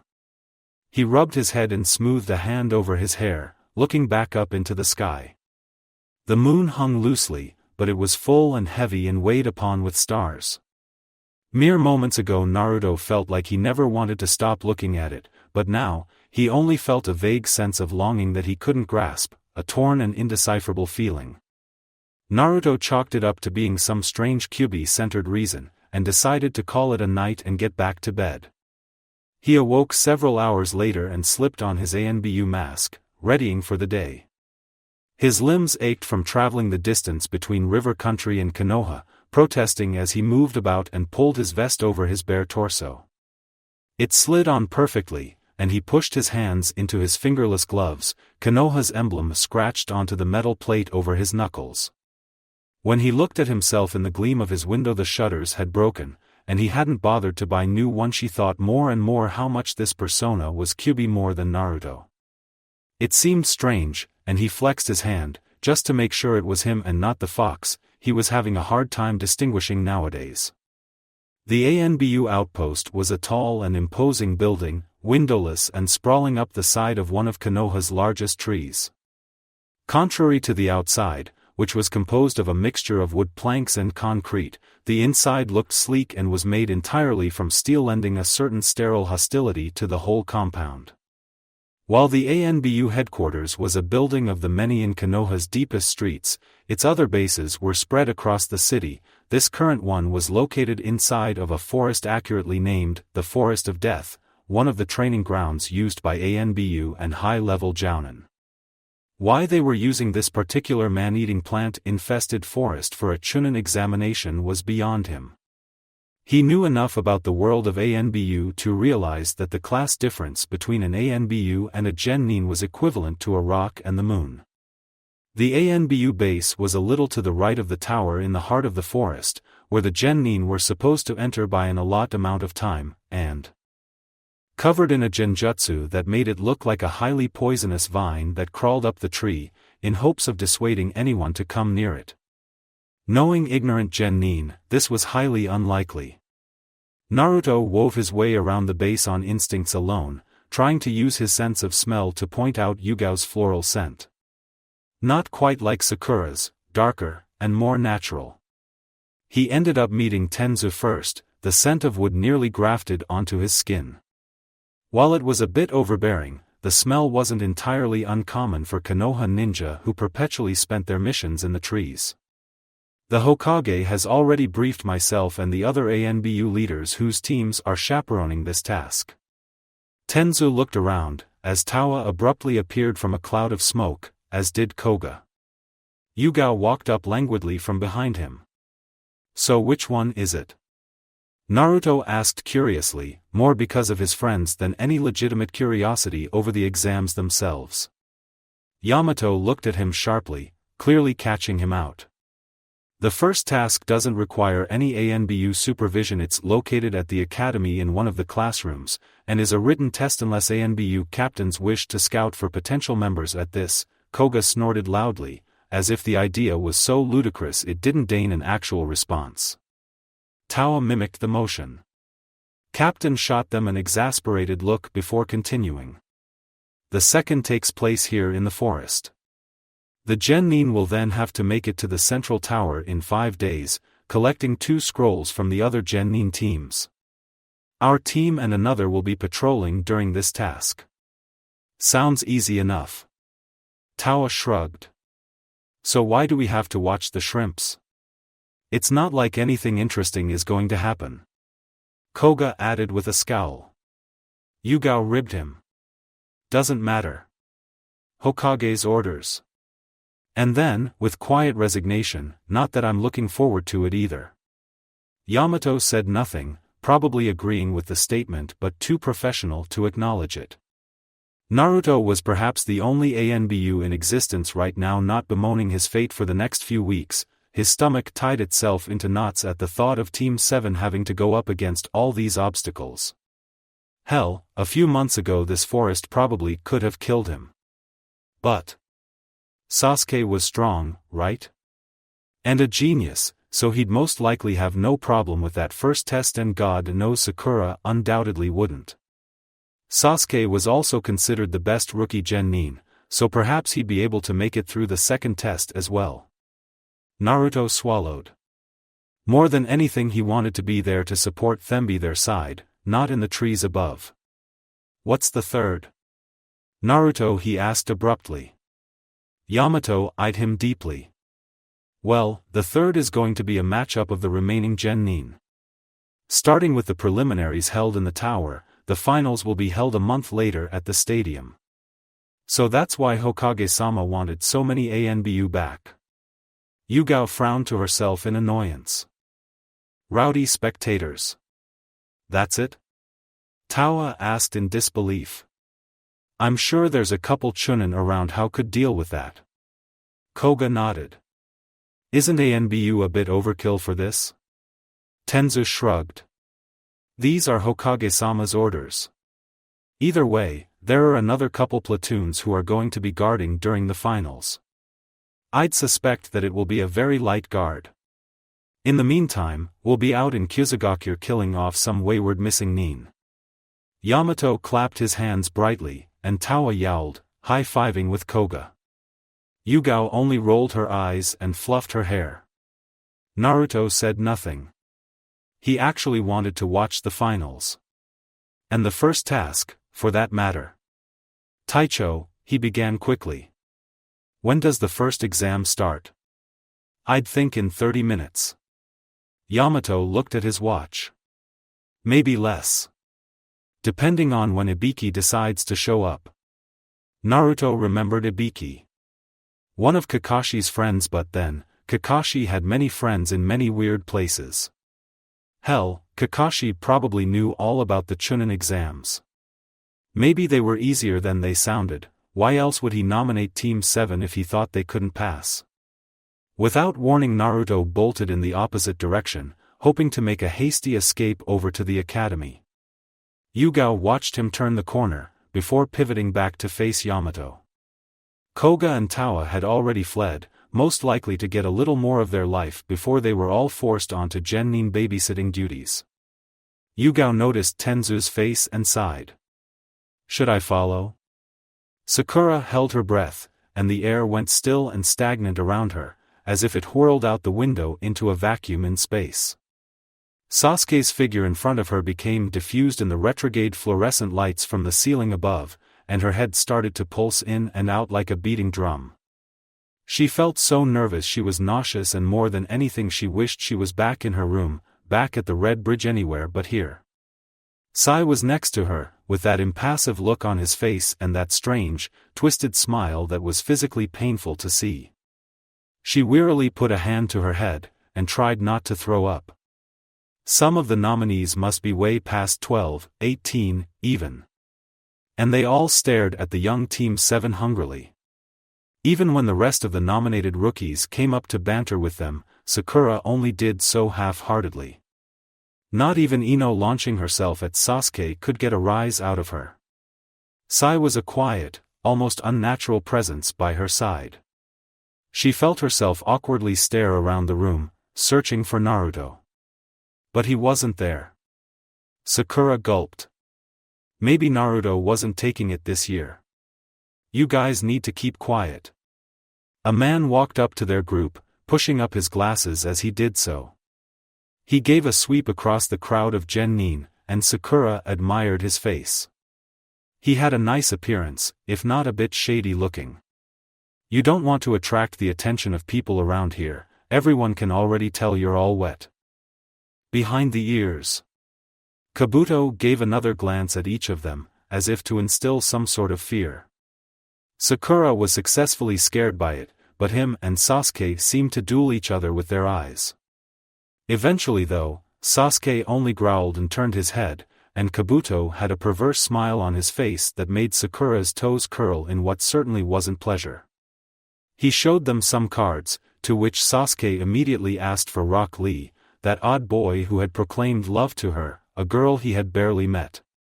Sakura decided it was better not to bring that up though. Sasuke again asked for another character, a Hyuga Niji, to which Kabuto easily produced another card. They were on the same genin team, along with another girl named Tenten. Sakura scanned the crowd, and found the three of them staring back. She quickly brought her gaze down. Sasuke opened his mouth, surely to ask for another, but Ibiki came in and began to shout at all of them, making Sakura near jump in her boots. The man was ferocious, eyeing them like maggots under his boots and calling them so a couple times and instilling more fear than she thought she was capable of having. As he explained the rules, Chunin began to file into the room inspecting the genin and holding clipboards. Ibiki said that they were there to determine that none of the students cheated. Sakura frowned. That sure was a hefty amount of shinobi for just that. You have 3 strikes, Ibiki growled at them all. On the third, one of the Chunin will escort you and your team out. Protests began to voice into the air, and Sakura shuffled over to where Sasuke had his arms folded, leaning on the wall closest to the Chunin. She clasped her hands tightly behind her back, trying to feel comforted by his presence so close. It wasn't working. Not wanting to watch Ibiki rage at her and the other genin, her eyes trailed to the door they had come in by, and the windows to the opposite wall. The 2 Chunin she stood in front of had begun to whisper to themselves. One made a vague nudge-like gesture to the far wall. There was a flash of cloth, and a mano, boyfully clothed in black, leapt into the room from an open window. A masked woman with beautiful, long purple hair followed him closely. That's Kyubi, isn't it? The Chunin whispered, beady eyes following the young Anbu with an unfaltering and jealous gaze. The one next to him, with a bandage over one of his eyes, hummed his agreement. Yeah. He's pretty young. Miko from the mailing center said that he's younger than Itachi, even. Sasuke stiffened. You think so? The 2 watched the Anbu lean against the wall. The masked boy was surreptitious, and Sakura doubted that if she hadn't been standing so close to the Chunin to hear their conversation she wouldn't have noticed his presence at all. Yamato's team, right? Yeah. The bandaged Chunin agreed. Did you hear about their mission to grass? I heard he cleaved a guy in 2, and then ate his eyes. The other laughed. Have you been watching too much True Blood? Attuned to her surroundings more, she began to scan the crowd that wasn't made up of genin. The Chunin proctors were lined against the wall, but sometimes in the shadows Sakura could catch glimpses of glinting white masks. What do you think they're doing here? The bandaged one mused aloud. Shit. You don't think Captain Yamato actually give 2 fucks about any of these genin, do you? This lot? The one with dark hair snorted. Doubtful. Team 7 moved to their seats with the rest of the genin wearily, and Sakura hedged closer to Sasuke. Do you really think his name's Kyubi? Sakura asked in disbelief, evidently remembering her history classes. Why would someone name their child that? Sasuke looked at her slowly, blinking incredulously. Anbu chose their own code names. He told her as patiently as he could. Cowed, the pink-haired girl looked down. Oh. Kyubi is a name that inspires fear. Sai mused aloud, much to the surprise of his teammates. They had only heard him speak a few times, and Sakura was fairly sure she could count all of them on one hand. That Anbu was smart to use it. The 2 watched him with gagged bewilderment. Or maybe it doesn't have much to do with smarts at all. He seemed to speak to himself, before he turned abruptly into his row. Sakura observed him for another moment, before she too ducked into her row too, leaving Sasuke to walk up to his in the near back. Sakura wished hers was that far. She was worried about the questions on the test. Of course, she had studied impeccably in the academy, so surely she would do well. But what happens if she didn't? As the test was passed out, Sakura sighed in relief when she noticed that all of them were ones she knew, or at least, ones she could figure out. She could only hope her teammates were faring the same. Sakura shivered, wrapping her arms around her torso, her fingers clasping into the familiar material of her shirt. Beneath the muted thudding of her heart, she thought she could feel something like composure settle into her at the touch.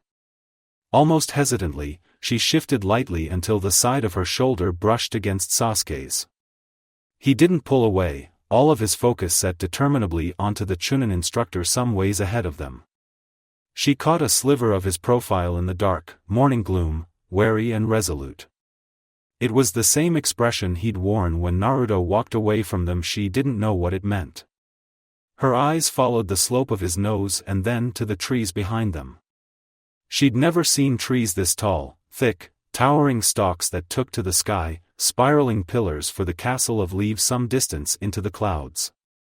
She stepped closer to the boy by her side, something ominous crawling up her neck. She felt as if she could feel a set of eyes upon her, but when her gaze darted about the crowd, there was nothing to see but the mutinous group of genin around her, guffawing and whining and wiggling and complaining loudly. She was apparently not the only one who thought it was taking an unnecessary amount of time to get into this place. Sakura had never thought herself as particularly observant. She was a ninja, but she could acknowledge that her true strengths would always lie in academia. And yet, she appeared to be the only one of her teammates who felt this restless unease, disquiet settling into her as they waited in the gloom. "Sasuke-kun," she murmured, sending a sharp glance to the boy by her side. "What?" He returned, absent, his attention still focused on Anko. She yelled outrageously at a balking genin in the front row. He yelled back. She threw her sandal at him. "I don't." She swallowed, her hands trailing down her sides to clasp the bottom of her shirt. "I think." "What?" He asked again, finally turning towards her. He studied her face closely. "Do you want to opt out?" What?" She blinked. Why would he? But the hollow noise in her ears had dissipated, leaving the world cold and full of noise once again. Anko was hollering into the crowd. She'd picked her sandal up from where it had bounced off of the genin's head, strutting about and listing off instructions for participation forms. "And if you didn't want to sign them, then you could get the fuck out. What kind of exam do you take this for?" "Oh. No." She replied, not blind to the way his shoulders relaxed in relief. "I just you feel like someone's watching us." He shrugged. "It wouldn't surprise me." Which, true. She cast a look around again, hesitant. "I guess that's true." She agreed, slowly. That guy with the outrageous eyebrows had been watching her since she stepped into the exams. But while that was creepy, it wasn't disconcerting. "Come on." She stirred out of her reverie. Sasuke pivoted slightly on his foot, looking back at her. In front of him, Sai was already making for the tents propped up along the side of the arena, along with a sea of other genin. She shook her head. Maybe it was nothing. It became fairly clear once she made it into the booth that she was essentially waiving off liability for her death. As if her life insurance policy wasn't already void forever. Sasuke did not appear to be all that invested in the fine print. Sai did not appear to have read it at all. She was marginally relieved to see that some of the other genin seemed to show a little more hesitation. There was a bleach-blonde boy with two large and slow-looking teammates, raging about legalities. Anko was fairly quick to haul him out of there. She bit her lip, and penned her name down as quickly as possible. Some distance above her, a young Anbu crouched low on his branch, watching her unwaveringly. He scowled when her root companion caught his gaze, smiling ineffectually up at him and presenting him with a tiny wave. Yamato was right, there was something totally unnerving about that dude. And Yamato did not appear to be the only Anbu with an unadulterated distaste for root. His companions by his side had spent a large duration of their time in hysterics over genin hairstyles and the rest of it loudly pronouncing their dislike of root. Perhaps even more concerning, Kyubi had dropped his determined neutrality on everything in Konoha to express his utter displeasure at the young boy that had taken Naruto's place on Team 7.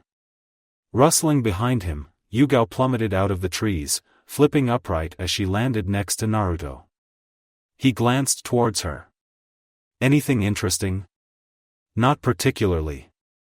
She replied, and behind her rigorous professionalism Naruto was fairly sure he could hear no small amount of consternation. Tawa and Koga made noncommittal noises of agreement. Everyone assigned to the second exam seemed to have come to the consensus that the duration of the test would stand to be a complete and utter waste of time. Training ground number 44 was set up to be ideal for forceful takeover mission training. The tower at its center had no easily accessible windows or doors, but had been abandoned as a favorite Anbu training facility due to its obvious route to the tower. If one followed the river long enough, the tower would be in sight in approximately 40 minutes.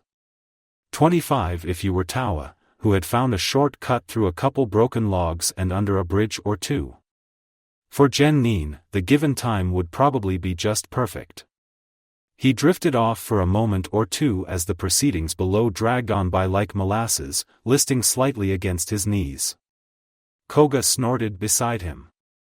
"This is ridiculous," he pointed out. "We're supposed to be out doing cool shit, you know? That's why I became Anbu in the first place." "That's a pathetic reason," Yuga noted. "I became Anbu because I wanted to protect my village and prove my worth. I joined because of mission pay," Tawa added. "I joined because I didn't have much of a choice." Naruto shrugged. Yuga huffed and crossed her arms, standing up in one fluid, graceful motion, tilting her head back. "I excuse Naruto." The boy smiled from behind his mask. "You two bumbling idiots, however, disappoint me. Those are sorry excuses." Naruto wanted to point out that no one was laboring under the impression that Tawa and Koga were stellar examples of Anbu and Konoha Jounin at large, but decided against it, because when he thought on it, he couldn't come up with any legitimate example of a particularly stellar ninja. All the Jounin he knew had some kind of idiosyncrasy that varied from mildly eccentric to downright alarming. Yamato, perhaps. He had his quirks, but he also happened to be the universal moral barometer for everyone in the Black Ops. "They're moving," Tawa informed, somewhat needlessly. A stampede of Nin had the same effect on the forest as a stampede of elephants and double the noise. Naruto sighed, getting to his feet. At his side, Yuga turned into her speaker, belting out orders to the other Anbu squadrons in the forest. She cut the feed off sharply. "All right. Rendezvous at 1400 with Team Aoi." With that, Yuga ducked into the forestry. Koga and Tawa followed sedately, looking like they'd prefer to have someone physically haul them in there. Naruto paused, turning back to study the ground below. Sakura's illuminated shock of pink hair caught his attention, and for a brief moment he wistfully stared down at his former team. The moment was gone as quick as it came, and then he was fixing his mask upon his face and darting into the trees after his fellow Anbu. Once inside the deep, almost sentient forest, their team split in two. Captain Tenzu was already out scouting alone. Tawa and Koga would take the right perimeter and meet up with him on the other side. Yuga and Naruto would take the right. The whole force, if navigated correctly, could be easily spanned in the course of an hour. He shook his head with wonder. If he wasn't up in the canopy, but down below with the rest of the Nin, could he have even hoped to make it in that duration? "We're doing a sweep of the route Taicho already scouted," Yuga clarified, directing a vague hand wave to the right side of the forest. "To keep a particular eye on some of the Nin. We're not to interfere, of course, doubly so with our own." At this, she grumbled. "The last thing we need is for some idiotic fool to accuse Konoha of foul play." They took off into the trees, Naruto unabashedly attentive. "Does that happen a lot?" he asked, rather leadingly. Yuga looked at him, impassive mask turning the movement into something owlish, marginally surprised with his sudden, invested interest.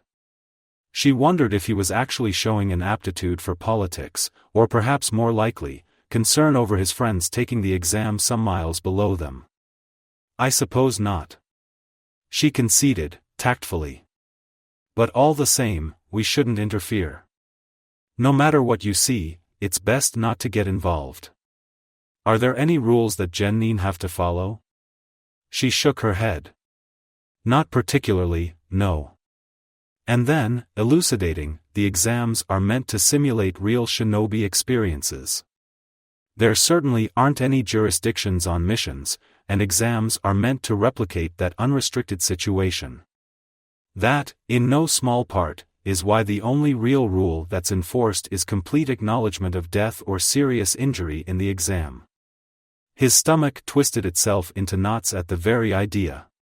Why are the Chunin exams so much harder than the other ones? He asked, despite himself.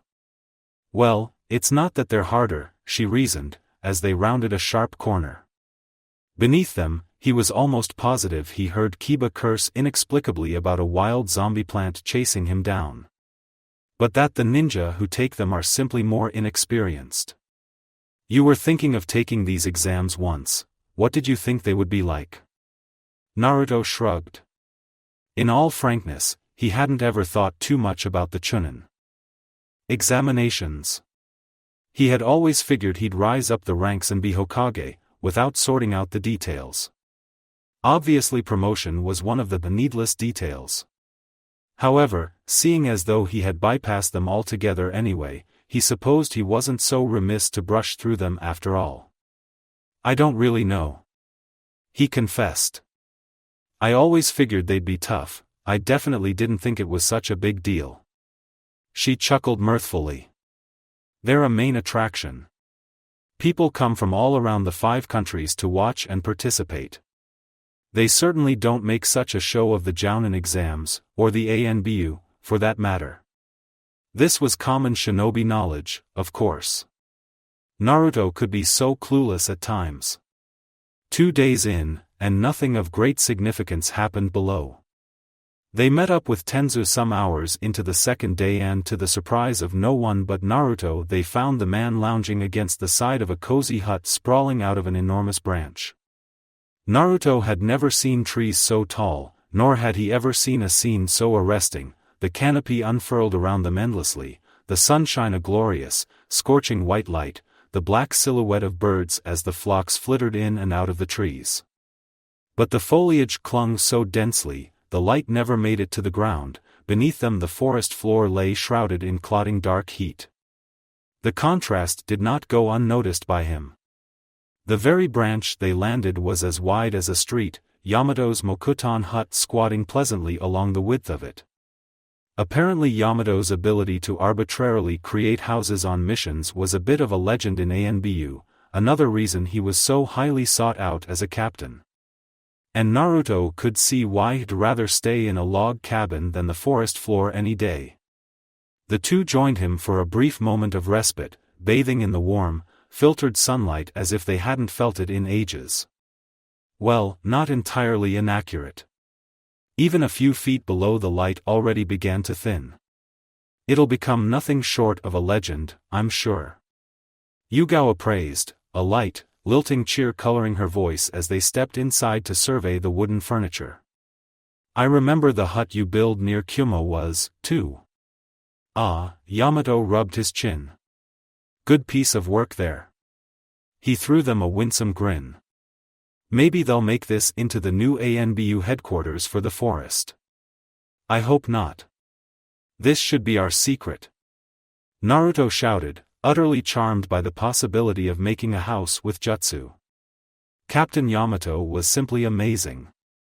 Yamato doubled over in laughter, as Yuga berated him half-heartedly for inflating the man's already inflated ego. Some time later, the two laboriously made to finish their second round of scouting, the process made significantly more difficult with both he and Yuga unwilling to leave the diffused warmth. It was with a laudable lack of enthusiasm that the two dove back into the forest, making for their route. Yuga's demeanor had loosened considerably after their rendezvous with their captain, probably in no small part due to the sunlight and hammock she'd commandeered in the hut. They stopped sporadically to guffaw over the incredibly awkward hairstyles of some of the genin below, and for the arbitrary and occasional lesson on cool plants. Yuga was certainly well versed in all the foliage native to the forest. Naruto noticed, not for the first time, that she was very well traveled. He wondered on the places she'd been to, all the things she'd seen. They paused again to take a closer look at the team from Sunagakure. Naruto leaned against the trunk of the large pine they'd dropped onto, as Yuga murmured quietly into her mouthpiece, reporting back with her observations. He remembered their encounter in the desert clearly, that strange frisson that had overcome him. Something embroiled and conflicted. Kyubi stirred restlessly in his mind, and it sharply reminded Naruto that the fox had schemes of his own. "What are you so pleased about?" he asked, uneasy and litigious for no real reason he could discern. His skin was crawling, a wroth and violent energy singing the air around him. "Pleased?" Kyubi echoed, almost absently. "No, there is nothing to be pleased about. Shikaku is the smallest part. I am not interested over his gomless Jinchuriki." Naruto frowned, rubbing lightly against the tattoo on his shoulder. The feeling would leave him, lingering beneath his skin. From this vantage, the branches gave way to the clearing below. The red-headed genin ripped apart his opponents, violent whips of sand cleaving through flesh and blood, the entirety of the forest floor bathed in red. Yuga stood rigid next to him, pausing almost unnoticeably in her report at the sight of it. Or, perhaps more likely the smell. "Then what has you so?" He paused. "Invested?" Kyubi rarely showed any significant avidity for anything, and even rarer were things that caught his attention that boded well for Naruto. "I sense a powerful chakra in the air. Something of great significance will happen today, of this I am sure of." Like that wasn't ominous.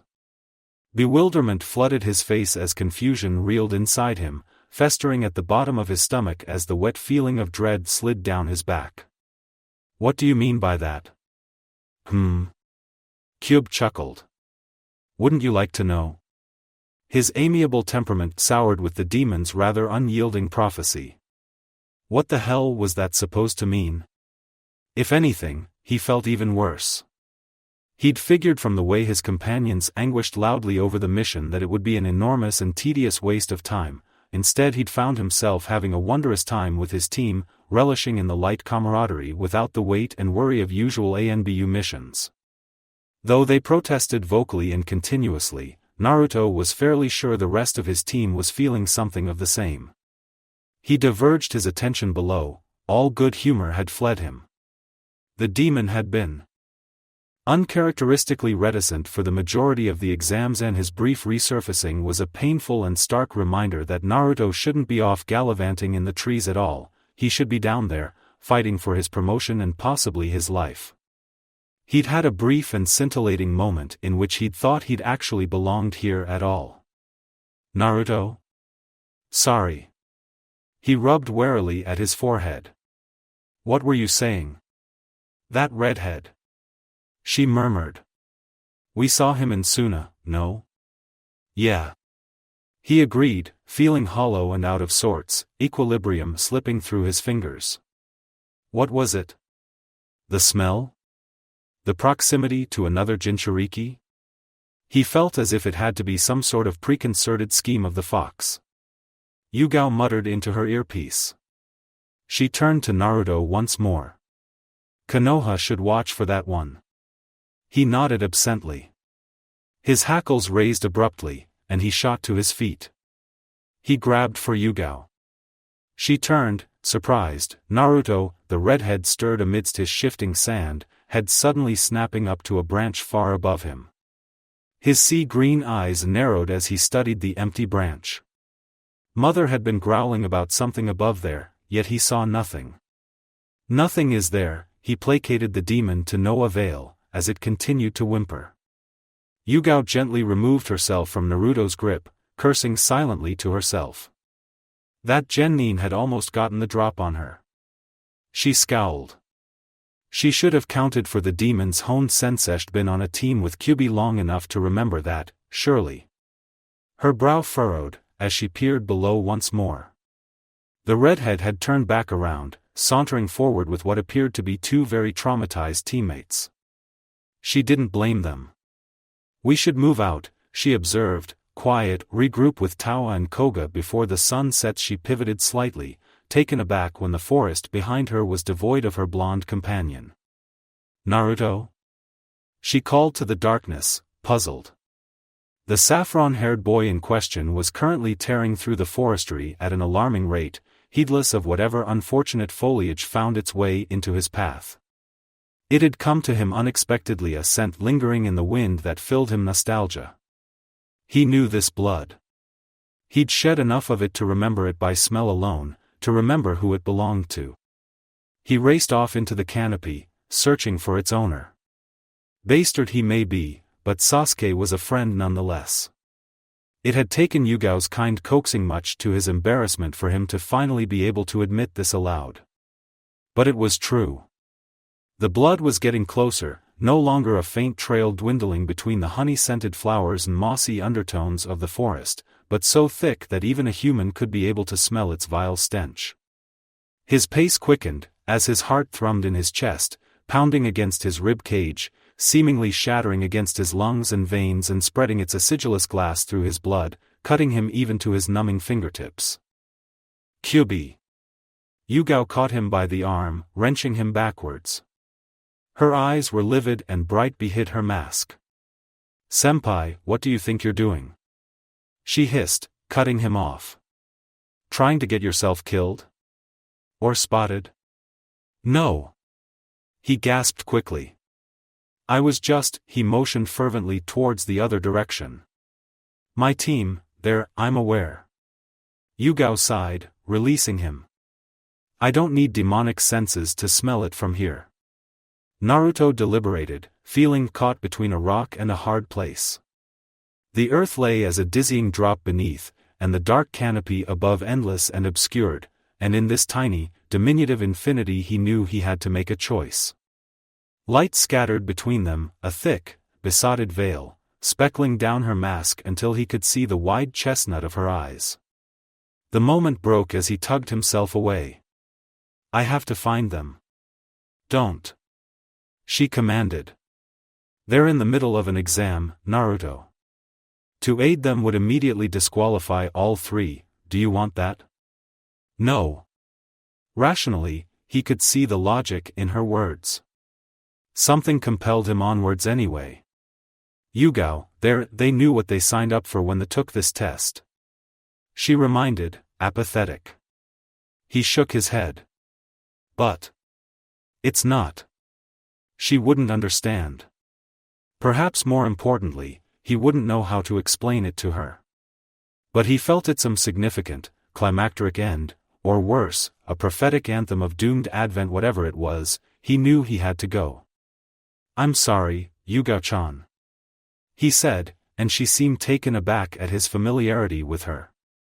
He'd only ever called one girl Chan, and that was Sakura. Even then, he didn't anymore. "But I have to do this." Startled, the Anbu had one hand unsheathing her wakizashi. "Do what, Naruto?" Her voice was deceptively calm, edged with deep-set panic. He unclasped his mask and threw it at her face, causing the woman's immediate reflex to come in. She caught it inches away from her own, fox mark staring down at her. The canopy behind it could be seen from the spaces of its eyes. With surprise, she pulled it out of her face to see her young comrade darting into the trees below, nothing but a blur. "Naruto." Sakura held her breath, eyes widening, a glossy, restless movements in their grave sockets.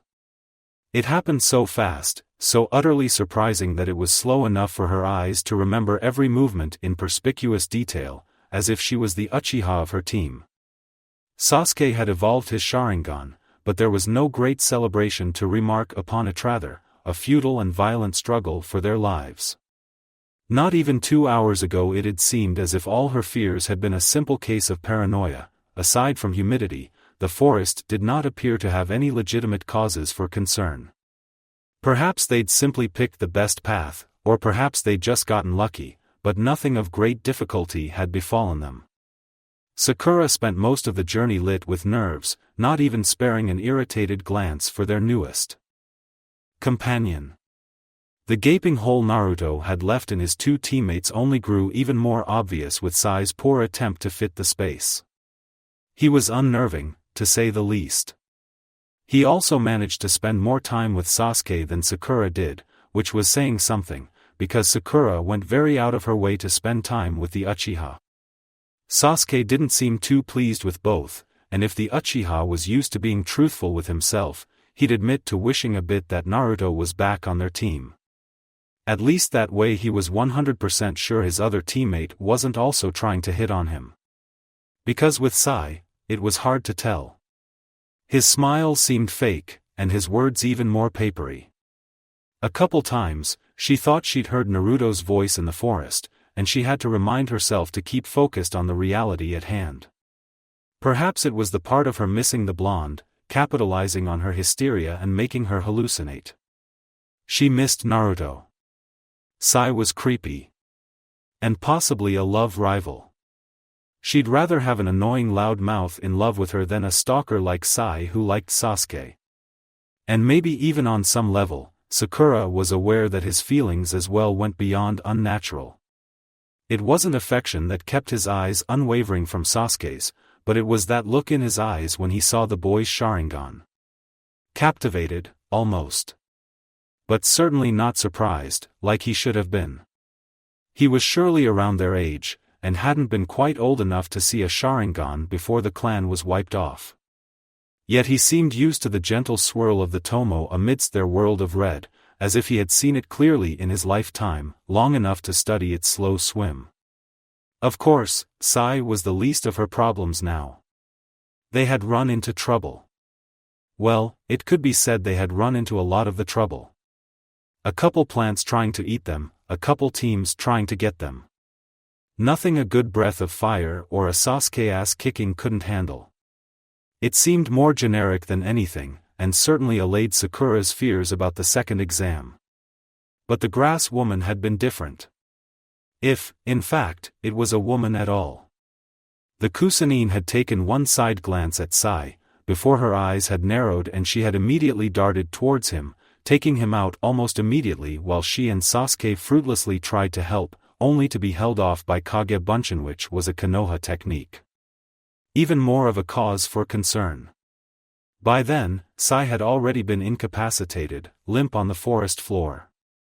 Even if she didn't like the creep, it was horrifying to see him looking so lifeless, leg bent at an awkward angle and ink-animal scrolls sprawled around him, not even used yet. Useless little root. The woman licked her bloodied fingers, tooting with disappointment. Her eyes slid towards Sasuke, stock still in the middle of the clearing. Her sword swung lazily in her hand. Sakura could tell already, she was no mere genin. I wonder what he was doing so close to you. She murmured, demure, tilting her head towards Sasuke. She moved like lightning. Her speed was as amazing as it was alarming, and Sakura didn't even have time to throw a kunai before she stepped in front of the Uchiha, bloody hands roving over his pale, porcelain face. He recoiled, but her fingers drew painful indents in his cheeks, rooting him in place as she obsessively studied his eyes. No doubt that pretty little Sharingan of yours, if possible. The woman had bent closer, until her sickly yellow eyes were mere inches away from the Uchiha clan's legacy. I'm sure Danzu would love to add this to his collection. However, neither of the two were paying much attention to what she was saying, more interested in the sword she drew behind her back. Sasuke. Sakura warned. She has a sword. Behind her. She darted towards him, but the woman disappeared again. Sakura whipped around, catching the sword in front of her just in time. It was an awkward angle, and the woman kicked her kunai out of her hands, throwing her to the ground. Pathetic. The woman drawled, kicking the pink-haired genin out of the way, and diverting her full attention once more towards the Uchiha. Orochimaru appraised the boy in front of him, something like satisfaction playing upon his lips. Yes, he would do just fine. Young and strong and guileless, a perfect vessel ripe for taking. Already, he had anger and hate. But he didn't use them. His smile curled in full. That would not take much effort to rectify. It was better this way. Those of weak mind and body were easier to possess than those of strong will and health. He played around a bit with the boy, surely as his Kage Bunshin did to Anko some miles away. Predictably, the woman had rushed headlong into battle without much thought otherwise. Pity, he'd chosen such a waste for his first study. And now that he'd caught her, she couldn't call for help, not like there was any. He'd already killed off the team of Anbu that were wandering around the forest. Trust Sarutobi to only assign a single Anbu team. The man was too trusting of the Genin in this exam, and more importantly, of those who could pose as weak little Genin. The snake Sannin tossed off the prodigy's futile attempts to swipe at him, sending him tousling into the dirt as the boy tried to save his female teammate. The dark-haired genius struggled to get up, as the Sannin watched him carefully. His Sharingan was beautiful, the utmost perfection of the Uchiha clan. No matter that he hadn't been strong enough to possess Itachis, his brothers would do just fine. In fact, it was better this way. The weaker they were, the easier it would be to take them away. He hardly wanted another bout with the Manjikyu, waking up with his limbs rendered useless. He heard a rustling behind him, and hissed with no small amount of annoyance. Sasuke's teammate was pitiful, but she always seemed to struggle back to her feet. There was some fight to that one. Unfortunately, will without talent was rarely compelling. This time, however, the teammate in question was not the pink-haired girl. Orochimaru, aren't you? The boy growled lowly, pressing his wakizashi to his throat. The Sannin. So you noticed? He licked his teeth. A challenge. How exciting. I could smell snakes from miles away. The sword cut skin. This body, it smells of rotting flesh. It's dead, isn't it? The Otokage ducked out of the hold, darting out of the way to face his opponent properly. He met the sight with no small amount of surprise. A small, young boy no older than Sasuke stood before him, armed to the teeth. A leviathan energy crawled upon the ground around him, effervescent and resilient. His brows rose when he took in the armor Anbu, then. It wasn't the overwhelming chakra that gave him away, nor was it the armor, but his stern features, illuminated, unyielding blue eyes and lemon-colored hair. All given to him by the fourth Hokage. Oh, isn't this a surprise? He purred. Uzumaki Naruto. Thank you for watching. I hope you enjoyed it. Make sure to like and subscribe, and don't forget to share this video with your friends. Guys, make sure to help the author by visiting the link in the description. This is Fox Sage, and I'm signing off.